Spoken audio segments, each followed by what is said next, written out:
On the road, in the gym, at a coffee house. No matter where you listen, this is Prevention Perk. I'm Steve Miller with Mid-America PTTC. It's time to perk up our prevention efforts. My guests today are Elliott Orrin Hinkle and Dr. Ashley Austin. Elliott is the founder of Unicorn Solutions, is a sought-after speaker, facilitator, advisor, and national expert focused on elevating lived expertise in systems that serve children, youth, and families, particularly in support of LGBTQIA2S+ community. Passionate about well-being and accessibility, they are a recipient of the Robert Wood Johnson Foundation Award for Health Equity. Dr. Austin is a cisgender ally to the transgender and non-binary TNB community. He is professor of social work at Barry University and co-creator and purveyor of the Affirm interventions. Her clinical social work practice is rooted in an affirmative and compassionate stance and has a focus on supporting clients of all ages in their journeys toward living fully authentic and connected lives. Hello, Elliott and Ashley. Welcome to Prevention Perk. Hello. Hi there. Well, I'm always curious how everyone gets into the line of work that they're in. It's one of my favorite questions to learn about people. So let's start with Elliott. How did you get interested in the kind of work that you're doing? What was the path like to where you're at today? Yeah, for me, I think somewhat direct in that I grew up in foster care in Wyoming, so both my lived experience in systems. I'm also a queer and trans person, and so I think over the years as a youth advocate and then growing into a consultant trying to do change efforts in child welfare, I've just seen the growing need around LGBTQ youth and community sort of experiencing a lot of harm and not necessarily seeing as much effort from organizations and entities to really support this population. So I think it was a slow grow, but over time and in recent years especially, it's become probably the predominant focus of my work, particularly around trans and non-binary youth in out-of-home systems, and how do we help make sure that their lives are not just focused on avoiding trauma, but experiencing joy. And so I think that's just become a priority for me, both in my lived experience and in seeing the need that's out there. I love that, not only focusing on resolving the trauma, but that they have joy in their life. That's pretty powerful right there. You don't always hear the other side of that equation. So, Ashley, how about you? How did you get into this line of work? Yeah, interesting. Different than Elliott, but sort of seeing some of the same things. So I've been a social worker for over 25 years now. And so sort of my path has always been to do work with marginalized populations and populations who maybe weren't getting their needs met. And when my personal life intersected with trans non-binary folks, it really sort of opened, and I would say this was maybe, I don't know, 10 to 15 years ago, I really started to see the gap for the trans and non-binary community. And I really started to sort of focus on my work in that area. And like Elliott, I would say now, at this point in my life, most of my clinical practice, my research and my training and education is focused on the health and well-being of the trans and non-binary community, children, teens, and adults, and the focus on both obviously preventing trauma and building well-being and creating sort of joy and resilience and, wonderful, great lives and supporting folks to have that. So yeah, thanks for asking. You're listening to Prevention Perk. The funder of this project, along with all the other products of the Mid-America PTTC, is the Substance Abuse and Mental Health Services Administration. Although funded by SAMHSA, the content of this recording does not necessarily reflect the views of SAMHSA. Searching for resources on LGBTQI+ population? SAMHSA's focused efforts on this topic include national survey reports, agency and federal initiatives, and related behavioral health resources. There is a link in our show notes, or search samhsa.gov/behavioral health equity/LGBTQI. Ashley, since you've been doing some researching and teaching private practice for many years, can you help me understand what gender dysphoria and gender euphoria look like? Yeah, So it's interesting because there's a lot of times we get into terminology discussions when we talk about trans people and trans lives. And I'm excited that we're focusing on these two terms that you're asking us about these, because I think these don't get as much attention. And I think they're really helpful to understanding the experiences of people. And so I will speak sort of as, you talked about being a learner, Steve, and I think I'm an educator, right? But that's like the best thing about educating is like you get to learn for a living. And so I've had the wonderful opportunity to learn about gender, especially as a cisgender person, right? And you described me as an ally, and I am, but to be able to learn about trans experiences like gender dysphoria and gender euphoria, I've learned honestly through my clients, and then I've had the luxury of being able to research and engage in research to better understand some of these things. So the understanding I have is through both my clinical practice with trans clients, children, teens, and adults, as well as through sort of a deep dive into some of the research that I've been able to conduct. But I'll say, I was thinking about and I'll sort of touch on gender dysphoria, and I know Elliott is going to get to weigh in as well, because I think this is probably something we could talk about for, days, but I'll give what sort of I think a definition has sort of started to come up for me that seems useful. And I'll say gender dysphoria is the distress and the suffering that can and does often show up for trans and non-binary folks because of a disconnect between their gender identity. And I'll say, for me, what I've learned is that the gender identity would be the self that trans folks see and know in their mind's eye, or in their core self or core soul, right? That sense of self that they just know on this deepest level. The disconnect between that and the gender or the sex they were assigned at birth, essentially how the rest of the world sees them, how other people perceive them. That disconnect, right? The disconnect between who I know myself to be and how I'm being forced to interact in the world, engage in the world, and be seen in the world really leads to distress and suffering. And that's the gender dysphoria that I speak about and think about and work with my clients to resolve, right? I'm a therapist, so I work with clients around helping them resolve that.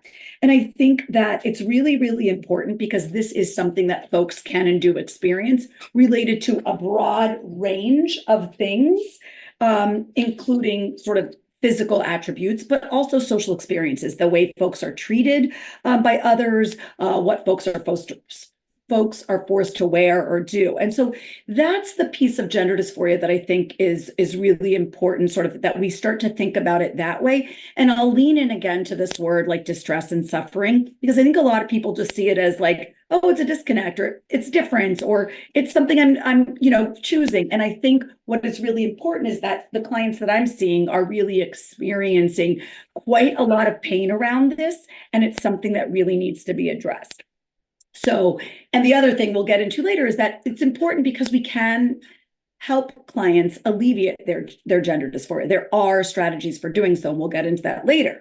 The flip side of this conversation speaks to sort of some of what Elliott had mentioned earlier, this idea about not just talking about trauma and pain among trans folks, but the possibilities of joy. And so gender euphoria is one part of that conversation.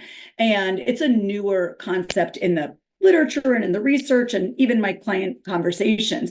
But it really speaks to this idea that when clients are able to be affirmed in various ways around their gender, and feel that affirmation, that they get these moments of joy, confidence, comfort, wholeness, relief.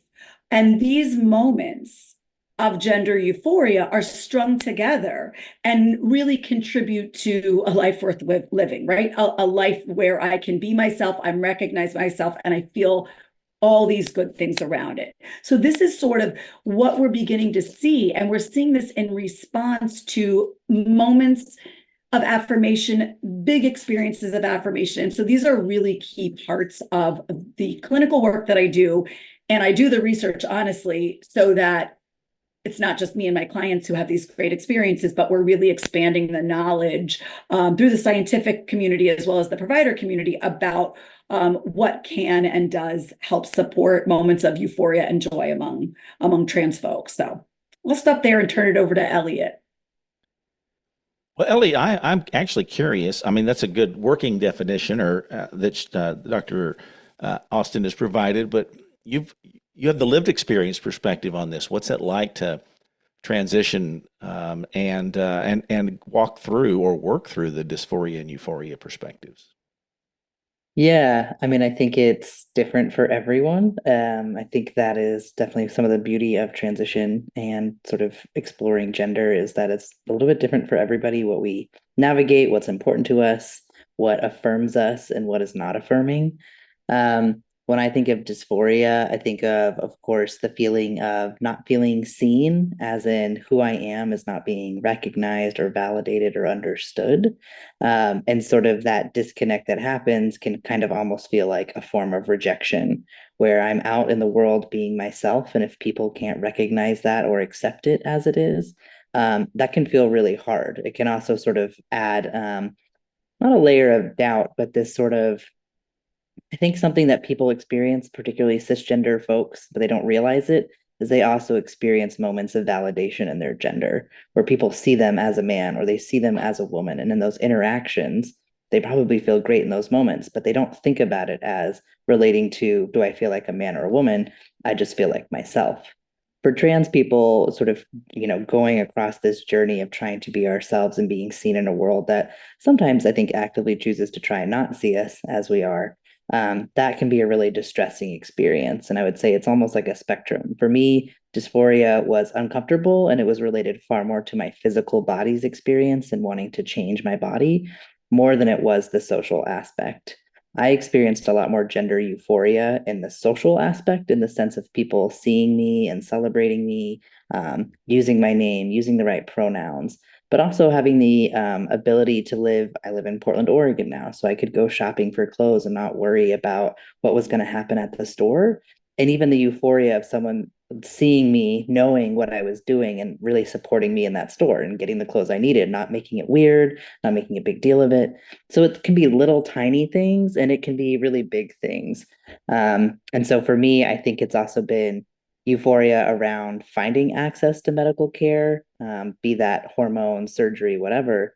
But it's not always the core thing. So much of it really can be the social aspects of transitioning in the workplace and that not being a negative experience.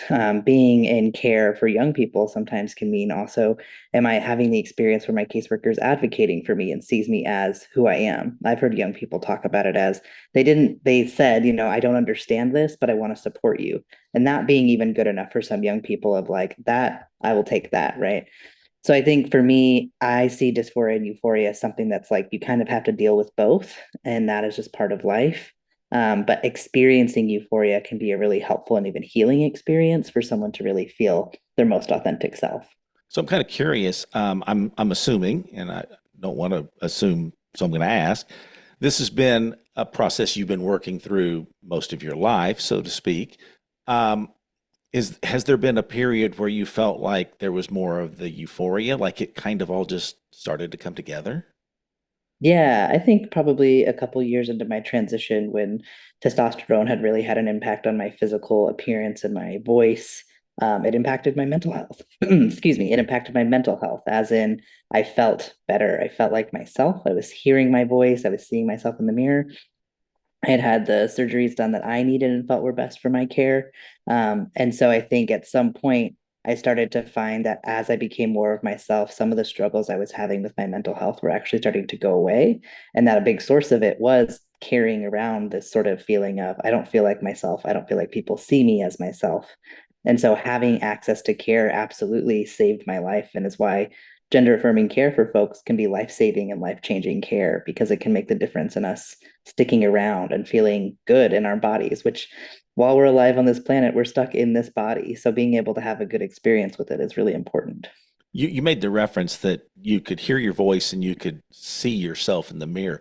Did you have a sense for that before your transition? Like you you actually could see yourself as in this identity moving forward, and then it was like all of a sudden it's like a magic trick. You're there, you are in the mirror, and there you are in your ear. Is that Yeah, I mean, I think Kind of, in my sort of. head, I think like when I would get a cold and my voice would drop, I was like, oh, I like this better, but I don't want a cold all the time either, Right. right? But that noticing of like that feels different. My voice in the morning feeling different, but also I think most of my childhood, before I even realized what trans was, I was imagining myself as a little boy in zip off pants and like boys clothes and not getting access to that. I don't identify as a boy or a man now. I identify as non-binary, but I saw myself as a more masculine person in a world that wasn't letting me experience or explore what that expression would be before I was even ever worried about changing my physical body, right? We're trying on clothes. We're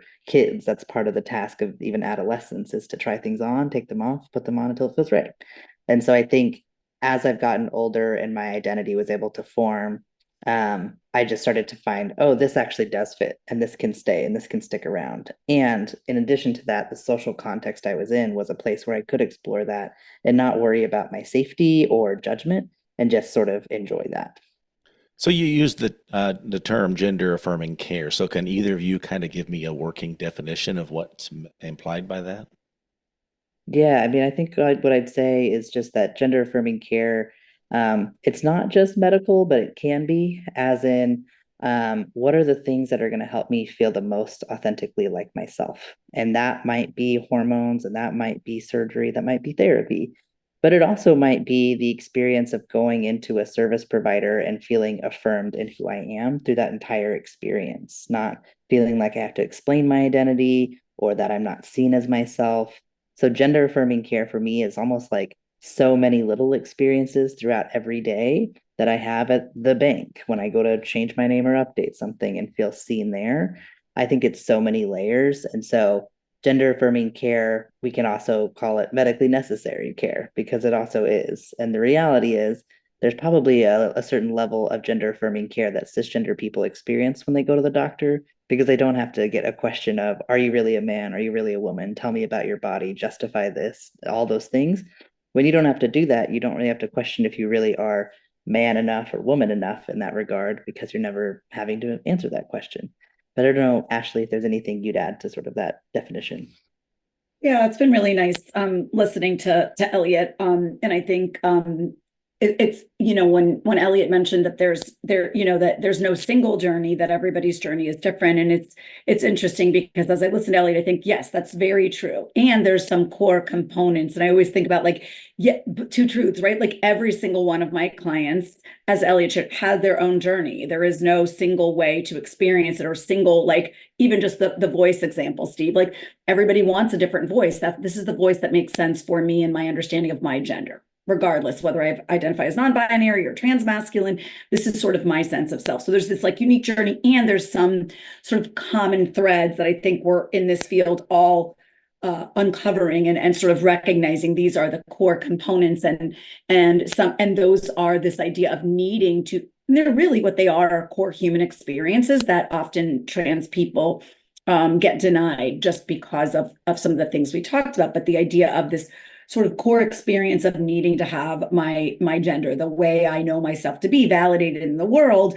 Other people, I want to be seen this way and treated this way. So in my, gender affirming care is importantly the medical affirming care that we talked about. That is really, really pivotal because I think what Elliott said is, when I have to live in this body, and this is the body that speaks to the world, right? Before, it is the way the first thing people see about me is whatever, my body, my hair, my face. If I'm on the phone, the only thing they get is my voice. This changes every interaction. And so every client, and everybody's needs around that are different, but the medical piece is huge. You're listening to Prevention Perk. A podcast is like a breakout session from your daily routine. It's a unique way to perk up your prevention efforts. We'd like to hear from you. Please send your comment, topic, or guest suggestion to midamericapttc@gmail.com. So in addition to medical affirmation, other aspects of being affirmed are really, really important. And they go from, these show up in every setting. And these are affirming experiences that are really important to clients' health and well-being because they're not just sort of being affirmed in at the doctor's office, it's every moment of their lives that really contribute to their well-being. And I will say, though, when we think about medically necessary care or gender affirming care, these experiences allow clients or individuals to be seen everywhere else as they see themselves. So these are really deeply connected, but ways in which other people can affirm our clients are sort of using correct pronouns and names. Really seeing a client and noticing if a client shares their pronouns are they, them, and they understand themselves as non-binary, really leaning into that understanding and really sort of tuning into what that means for that particular, whether it's a client or that particular friend or that particular student. And finding ways to really sort of connect with what will allow a given individual to be seen and to feel good and to sort of lead to moments of euphoria, joy, wholeness. I'll just give one story that I have from one of my clients because I think it's the sweetest thing ever. It's an adult client of mine, a young adult who identifies as a trans man. And in our work together, one of the experiences that he shared was the way in which his grandmother affirmed him. And I think a lot of times folks will say, oh, well, older people can't do this, or other folks can't do this. And there's lots of excuses why folks can't and won't affirm trans young people. And I have not seen this to be true in my practice. I've seen lots of people be able to be affirming. And so grandma had apparently given my client a rag doll as a little child. And the rag doll had my client's face, like a picture of the face, baby face, and then hair and clothes to go with it. And so when the client came out as a trans man and shared, their identity, he, him pronouns and started transitioning, grandma took that rag doll to like a seamstress of some sort and asked them to please change the clothes, which are these like pink frilly, dressy, things that did not at all connect with. Client hated dresses his whole life, actually, but and they redid the clothes. So grandma got the clothes redone on this doll, got the hair, I don't know, the little, like, I guess the ribbon haircut, and regave the doll to my client with his same face, but a new outfit. My client was like overjoyed. He texted me the picture of the doll, like sitting on the bed.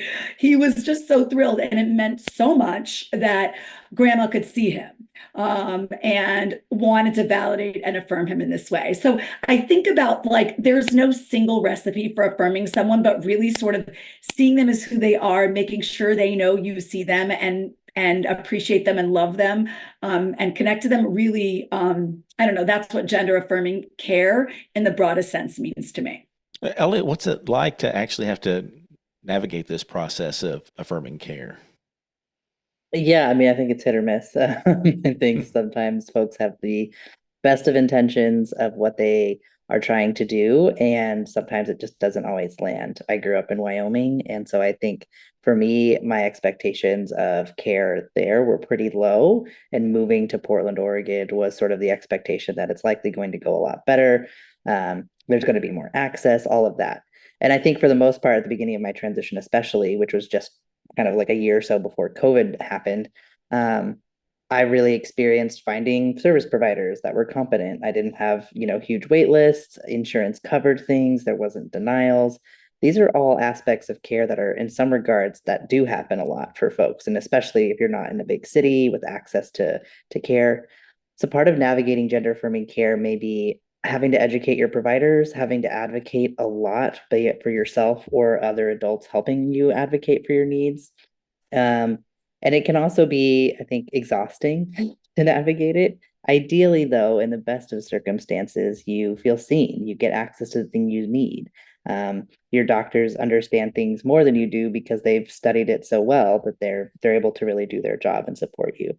And so I think the other piece for me with affirming care that was really crucial was both the support of a therapist who I had to find, who I jokingly said I was looking for a unicorn because it felt like it really hard to find this person that understood childhood trauma and child welfare and transitioning and that was really crucial to my mental health and sort of having a stable, safe space, just as much as my community was really huge to affirming care, as in my experience of things, normalizing things, helping me know where I could advocate for things. That really helped me navigate affirming care. So I would just say that it is such a privilege to have access to great care, especially where I'm at. And I also know that it's just not the case of what a lot of people are experiencing right now in our country. If anything, some of those things are rolling backwards. Providers are stepping back from doing it, be it because of the threat of a law or an actual law. So I think right now, when I think of affirming care, I think it is medically necessary care, and it's never been more important than right now.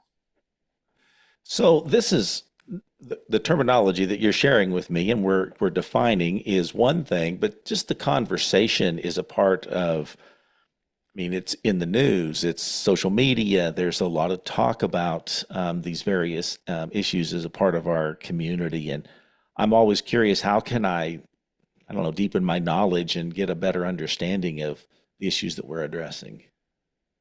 Yeah, I think there's so many things. I think Ashley and I will do our best to cover what we can, but I think some of what feels important to me as a trans person right now is staying informed and aware of what's happening in a lot of ways. So one is legislatively. Right now we had like 487 anti-LGBTQ bills in the United States for 2024, 2023 going into 2024. And the year prior to that was an even higher number. And when you look at the years before that, so 2022 and earlier, it's significantly lower. So there is a very, very intense effort happening to roll back the rights and laws of LGBTQ people and especially trans people. So I think it's important for people to stay informed about that, to use what power you have to vote or to advocate with your legislature. And I think it's important because these are things that impact us as trans folks and queer folks, but they do eventually impact other people. These are the ways that policies work. They're sort of tested on one group, and if it works there, it can be easier and easier to expand it to everyone else. And so it's not just about trans people, but we are going to be the most impacted by it, especially when it has us in name. I think the other for me that I've sort of struggled with is that I think in a way of trying to protect queer and trans folks, I think folks have avoided some of these topics, seeing them as controversial. And I think the problem with that is that trans people aren't controversial. People have made the topic of our lives controversial, but we aren't. And I think that's really important for people to understand. I think if I said a lot of other groups of people were controversial, people would be pretty upset with that, rightly so, because we're complex humans. We all are, not just one group of us. And when we think something's controversial, or we don't want to say the wrong thing, or it's too political, when we're talking about humans, we might get misdirected into thinking silence is the better answer and not doing anything than doing the wrong thing. And I would argue that that is the absolute opposite, that not doing anything is not neutral. And it does harm people. And so I think it's important for people to stay engaged, to stay informed, and to figure out in what ways and what power you do have can you protect people from being able to live their lives authentically and having that freedom of choice that I think is such an important sort of value in our country, that we need to protect it for trans people because it also will eventually impact other folks. And I think the last thing I would say here is that it's also important to think about how all of this stuff that's happening politically and in the news has a mental health aspect to keep in mind. The wear and tear it does on queer and trans folks to know that you're regularly in the news, rather regularly being debated. You're not sure if you're going to go into a coffee shop and somehow run into a conversation that you didn't come there to have. You came there to get coffee. And I think for me, some of the things that have shown up in my life as a trans person are things that can sort of fly under the radar. So I experienced conversion therapy as a queer person in a faith community in Wyoming. And I mention it because I think there's the assumption we have about what conversion therapy is. Like someone takes your child in the night and they're sent away to a camp and they go away and then they come back and they're straight now. And that is one version of what can happen, but there's so many versions of it. And I like to highlight for folks that when we outlaw something or make it illegal, we don't always end the thing happening. Sometimes by making things illegal, we set clearer terms for what folks can and can't do, and then they just reformulate to work around that law. So staying informed about what's going on is important because it also helps us protect the people we care about, even if we don't realize they're a part of a population that's under attack. Ashley, how about yourself? Yeah, thanks. That was really important, Elliott. I'll talk about, so I'll sort of start with the mental health piece that Elliott mentioned and sort of talk about the importance of of when, when we don't talk about these things, or we allow our information to come from sound bites, we may be inadvertently contributing to the harm of the trans community. And I don't think we've spent a lot of time on this today, and I'm glad we haven't in some ways, but there are exacerbated health risks for the trans community and trans youth related to things like depression and anxiety and suicidality. And we know these are directly related to a lack of affirmation, to experiences of rejection, to experiences of gender minority stress and gender dysphoria. And so when we are silent, and we don't take the initiative to understand better and to be part of the solution and part of the support, we inadvertently are contributing harm through our silence, through our misinformation, those kinds of things. So I think it's really important. And I think, some folks just don't know where to begin. Like, I know so little, or I've heard this on the news and that's all I know. So part of what we sort of think is like we want to sort of share a couple ways that folks can begin to get educated that don't feel like a super heavy lift. So part of it is sort of to sort of avail yourself of resources that are easy to find. So some of those are like websites. So Gender Spectrum is a really nice website about, and I think a lot of times, especially a lot of misinformation and confusion for folks who are early in their learning process comes around trans children or teens. And so Gender Spectrum is a really lovely website that offers a lot of information. I think another nice resource is the Trevor Project. And I know we have this in a resource list, I believe, that you're going to share with folks, Steve, but it's a video called Learn with Love. And it's a really lovely video documenting families' their own journeys coming to learn about their trans children or trans grandchildren, or trans young people who've become their children, in a way that helps them sort of explain to others who are maybe in the early phases about sort of this. It is possible to grow. It's possible to understand. It's possible to navigate this journey in a way that helps you become a person who is a source of love and support and connection. So that's a really nice resource. Another book that I happen to love a lot it's by a psychologist in the field. Her name is Diane Ehrensaft, and it's called The Gender Creative Child. It's easily accessible by Amazon, and it's just a really helpful book on understanding gender and what it means to affirm someone. I think affirm has become like a dirty word, which is wild to me, because it really means to support and validate and all these kind things. And so this book is about sort of helping folks understand why it is really important to affirm folks' gender, and that no harm can really come from that experience. And it's a book that helps sort of explain that really nicely. Another thing I think is really important for folks is to just connect with queer and trans media a little bit more. Like, there's amazing series. I'm old, so I want to say like TV shows, but I don't even watch TV. It's series, I think, is what we call them these days, right? Amazing series about that feature trans people, trans lives, queer lives. There's so many, and everyone has a personal favorite, but I will say a few. So my colleague and I do trainings all the time, and we often ask folks like what some of their faves are, what's been life changing for them. And there's Heartstopper on Netflix.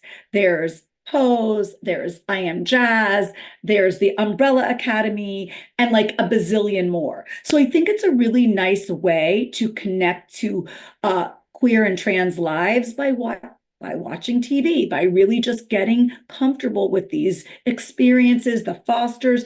And of course, it's media. So, one representation is not going to be everyone's experience, but getting comfortable with it will allow folks to begin to do less of what Elliott mentioned, do less of worrying about saying the wrong thing, feel more capable of just speaking up, of being an ally, a friend, that one caring adult, that one person that can make a difference. So I would really say if folks are saying like, how do I make a difference?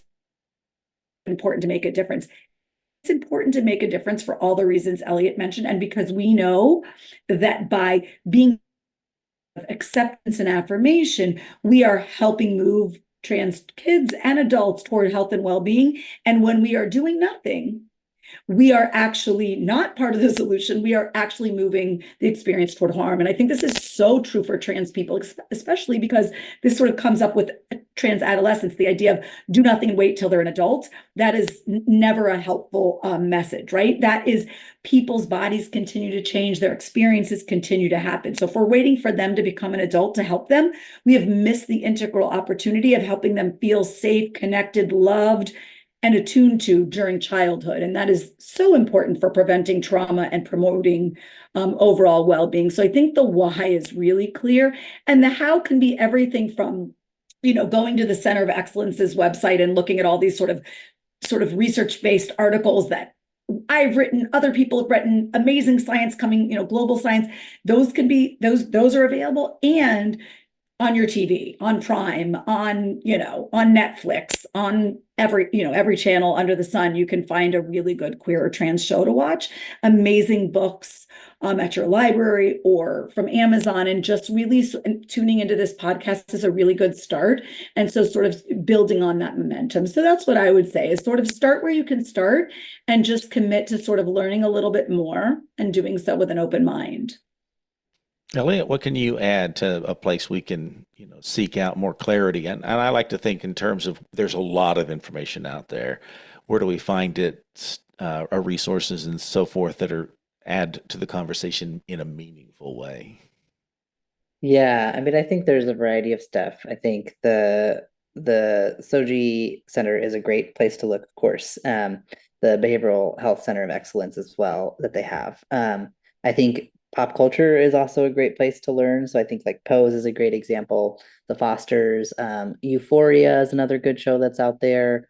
To give just a broad spectrum of what's out there, as in there's highs and there's lows for the trans experience. There's also good representation and representation we wouldn't necessarily put on a pedestal, but it also adds more to the conversation. So like the L Word Generation Q, the next sort of version of that show, actually sort of corrected some of the things we may not have loved about the initial iteration of that show, but was also some of the only representation we had early in the on. So I think some of that's important. I think podcasts can be a great place to look, but I also think social media can be a great place to learn about human experience. It may not be the best place to get our scientific evidence because that's not always what everyone's referencing, but I think learning about, especially like trans youth and what's going on for them, social media, TikTok, Instagram, Reels, these sort of videos and information that's digestible is also a great way to hear directly from people and what they're navigating. The other place I would say that I really enjoy getting sort of the news take on a lot of this information is Erin in the Morning, who has a Substack site where you can sort of read articles as she puts things out, but she really tracks what's happening legislatively and even just sort of socially. So what's happening in the UK with their reports and things like that, that really does have an impact on what's going on, but is from community and by community and for community. So I think that's another way to look at it. The other sort of more textbooky type book, one that's been helpful for me is Social Work Practice with Transgender and Gender Expansive Youth, the third edition. That is a book that really touches on a lot of different things like youth and child welfare, youth who experience houselessness. It even talks about Black queer joy and faith communities. And so getting lots of places and perspectives to get this information, I think, is important. And I think it's equally important to sort of look at the date it was created and how long ago it was, because things might have changed, whether it's laws, whether it's experiences, terminology. But I try to go into all of that knowing that I don't need people to know everything, and I don't need them to know every definition and get it right. But I do need them to be interested in learning, and I equally need people to be interested in engaging directly with the people they're trying to support, because those people are going to tell you best how you can support them rather than what we think is best to do because we saw a show and we're like, I must be the hero. That may not be what anybody wants. And so I think having that balance is really important. Well, I shared at the onset of the podcast that, I feel like I've been educated during this series, and listening to both of you articulate, it's like I feel like I'm in kindergarten as in comparison to really being able to engage in conversation and really feel like I add something to it. So I'm really interested in how does someone, let's say tomorrow I get engaged in a conversation or someone's listening and they want to participate in this. How do you go about having that conversation? Yeah, I mean, I think one important one is that for folks to understand that they don't necessarily need to speak for trans people. Sometimes we need to be listening. And so before we speak, it might be important to learn. So all these different references that we've given and talking to community. But I think there are also maybe things that folks need to unlearn. So it might be finding out, where are your biases? What are the things you misunderstood? What are the things that you thought you had to take care of when actually maybe you didn't? You just needed to be able to use your privilege to stop others from harming others, that kind of thing. And so I think what's important about having this conversation kind of goes back to that earlier point of, we are all potentially impacted by some of these laws, even if it's not right now. Our, bodily autonomy, our decisions, our ability to make choices for ourselves without government intervention is kind of under threat in our country right now. And so I think sometimes thinking about it as, you may not need to speak about trans people, but you might very much have things to say about, I really like going to my doctor and deciding for myself what kind of care plan I need with my doctor, rather than my doctor saying, this is what we're going to do, and you're going to do it no matter what I say. Like, that doesn't feel good to anyone. And so I think thinking about what are the ways that we're trying to support a population of people without having to speak for them is important. Then we might also zoom out and think about what's this look like for other communities, and that people have rights to make decisions about their healthcare, and shouldn't any person be allowed to experience joy, to experience happiness in their life? That's what I also want people to protect for trans folks, not just my access to care, but that I should be able to live right now and be happy and experience the same joy as somebody who wants to go play soccer, or somebody who likes cooking meals, that sort of thing.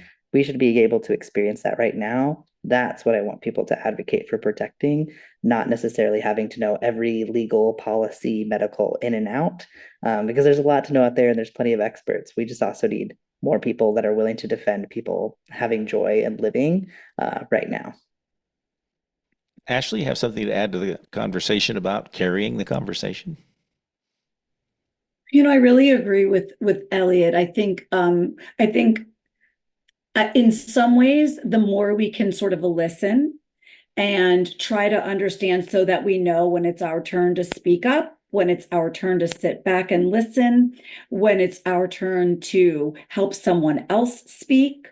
And I think that so that is a sort of a complex answer to sort of, should everyone dive in and start leading the talks on this right away after this podcast? Probably not. Hopefully some folks will feel really comfortable beginning to start the conversation, watching a show, and then having a dialogue at the dinner table with the rest of their family that is beginning to talk about what it means, the idea that, trans people deserve joy, or do all people deserve joy? And what does joy look like for different people? And is that something, a shared belief that we all have, that humans have the right to sort of joy and safety and connection and all of those things? And thinking about, as folks are consuming this, maybe there is a piece that really resonates for them and they feel like, oh my gosh, this is what I do. I know this. I talk about this all the time for some other population. And now I can really understand how my value around this inclusion really also is sort of equally appropriate for my conversations about trans folks. So hopefully folks can begin to find where the advocacy they're doing in other areas, the beliefs that they hold, the human rights beliefs, the beliefs for safety and security and love for children of all, sort of all children, how this begins to sort of make sense for them, that they sort of hold those things dear for trans folks as well. So I think that's really, part of it. And then to sort of say, for them, what will it take for me to be comfortable having a conversation where I really do have something to contribute that I know will be of value to the trans community? What would that take? What do I need to read, listen to, engage in conversation with? And I think, I imagine many folks who are listening are either the parents of, or the partners of, or the grandparents of trans children, teens, or now maybe they're adults, right? And being able to say, well, maybe this is just me starting a conversation with a trans loved one in my life, so that I can hear, what has their journey been like for them, or what's their favorite show, or what they like to share with me, so I can better understand their experience. Maybe it's about asking questions and inviting someone else to share, so that folks can more informed on trans issues broadly, but really, in large part, both Elliott and I do a lot of work with families, children in families, trans kids in families, helping their parents and loved ones be able to understand them. And a lot of times I'll say to my clients, is there something you want your mom to watch? Like, what would help your mom understand you? Is there like your favorite video? And a lot of times like, okay, yeah, I don't want to do the conversation, but I can totally share that video. And that's like so me, or that graphic novel reminded me so much of myself. That's what I'll share. And so, and that is not, there is no one book like that is going to be every client's like journey. And so if folks would be willing to have the conversation, maybe they can be someone who asks and invites someone to share. You're listening to Prevention Perk. Our partner for this series is the Center of Excellence on LGBTQ+ Behavioral Health Equity. Their support and dedication with helping us recognize and celebrate Pride Month has been invaluable. The Center of Excellence has created a resource page filled with links to webinars and other tools to help us all enhance our knowledge and navigate healthy conversations about the LGBTQ+ topics we explore in this series. Learn more by searching lgbtqequity.org/June 2024 podcast series. Well, it's been great having both of you here. I always like to save the last question and let both of you close up any loose ends that we have, something we haven't talked about. Any final thoughts? You're the sage on the stage at this point. Anything we haven't talked about and you want to make sure the audience walks away with that bit of knowledge? So how about you, Ashley? We'll go with you first. Sure. I think maybe it's a continuation or the exclamation point to what I've been saying, but I think about this a lot. And if I could ask folks to sort of do one thing or to think about this in one new way, what I would want folks to do and what I see missing from the conversation, what I see missing from the news, and a lot of the discourse is compassion. So I would ask folks to engage in this process, whether they are asking questions or listening or reading or watching a TV show, that they do so with compassion, that they notice and lean into these conversation and these learning opportunities with all the compassion they can muster. And if they do that, I really think that this experience will become sort of safer and better for, I think, as Elliott mentioned, certainly for trans folks, but for all folks. I think that's what this would do. So that's what I would ask and sort of say, we're missing some compassion. Let's invite it back into all of our conversations. That's great. Elliott, how about yourself? Yeah, I think the thing I would sort of maybe challenge folks to do, or a sort of call to action, is if you're a service provider, you work in an organization or some sort of entity, maybe you work at a university, think about the ways that you offer things for queer and trans community, but especially the ways that you offer things without question. So as in, I shouldn't have to like dig around your website to figure out if you've done anything to support the LGBTQ community or had a policy or done research or whatever the case may be. Equally, I feel like it shouldn't be so hard to find opportunities for trans people where you can invest via your organization in their skill development, their support, their schooling, whatever the case may be. So my sort of challenge to folks more and more has been, why is it so hard when I go look at a lot of organizations' websites to find if they've done anything to support LGBTQ people? That shouldn't feel so hard to find, and it should be rather clear sort of where people stand. And I think an example of this is when Texas passed or tried to pass, a law that said that loving and affirming your child in Texas would count as child abuse. It should have been really easy for most organizations to come out and sort of unequivocally say loving and affirming your child is not child abuse. Like loving your trans child is loving your trans child, and that shouldn't even be a question. But I didn't really see that happen. And so my ask of folks is to not hide your support or your allyship, but make it known, make it clear, because it sends a message to the people you serve. When we can't find those things or see those things, it leaves a question of, do they really care? Because I don't see it. And I feel like that is really, really important right now when I think of visibility, that the visibility is also from allies, not just from trans people. My guests on this episode have been Elliott Orrin Hinkle and Dr. Ashley Austin. You'll be able to find links to connect with both of them in our show notes. I want to thank you both very much for being here and being a guest on the Prevention Perk. Thank you so much. Thank you. And thank you for listening to Prevention Perk, a podcast from Mid-America PTTC. To learn more about our innovations, visit pttcnetwork.org and look under your PTTC for the Mid-America link. Remember, prevention is better together, and together we are stronger.